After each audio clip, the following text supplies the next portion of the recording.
D ஷேப்பில் இருக்கக்கூடிய ஒரு ராடு வந்து ஒரு ஸ்மூத் ஹரிசாண்டல் ஃப்ளோரில் இருக்குது.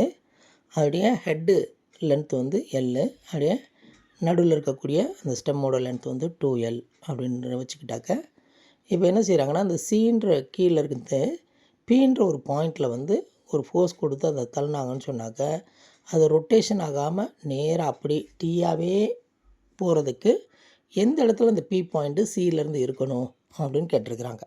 இந்த ப்ராப்ளத்தை நம்ம சால்வ் பண்ணணும்னு சொன்னாக்க, முதல்ல திருப்பி நம்ம இந்த ப்ராப்ளத்தை அண்டர்ஸ்டாண்ட் பண்ணிக்கணும். அதாவது அவங்க கேட்டிருக்கிறது என்னன்னாக்க, சென்டர் ஆஃப் மாஸ் எங்கே இருக்கும், சியிலேருந்து சென்டர் ஆஃப் மாஸ் எங்கே இருக்கும்னா இன்டெரக்டாக கேட்டிருக்கிறாங்க.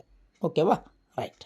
சியை வந்து ஆர்ஜினாக நம்ம வச்சுக்கிட்டோம்னு சொன்னாக்க, இது மொத்தமாக வந்து ஒய் ஆக்சஸில் இருக்குன்னு நம்ம எடுத்துக்கிடலாம். இந்த ஒய் ஆக்சஸில் வந்து இந்த சி போர்ஷன் மட்டும் அதுக்கான சென்டர் வந்து ஆரிஜின்லேருந்து உங்களுக்கு எல் தூரத்தில் இருக்கும்.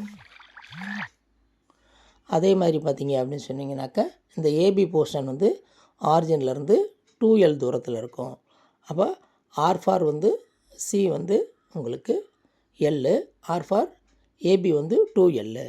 சி போர்ஷன் வந்து 2L இருக்கிறதுனால அப்படியே மாஸ் வந்து டபுள் டைம்ஸ் ஆஃப் ஏபி இருக்கும். ஏன்னா ஏபி வந்து எல் லென்த் இருக்கிறதுனால.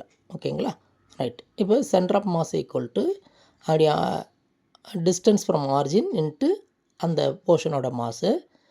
ஓகேங்களா? ப்ளஸ் இன்னொரு போர்ஷனோட mass into distance divide by total mass.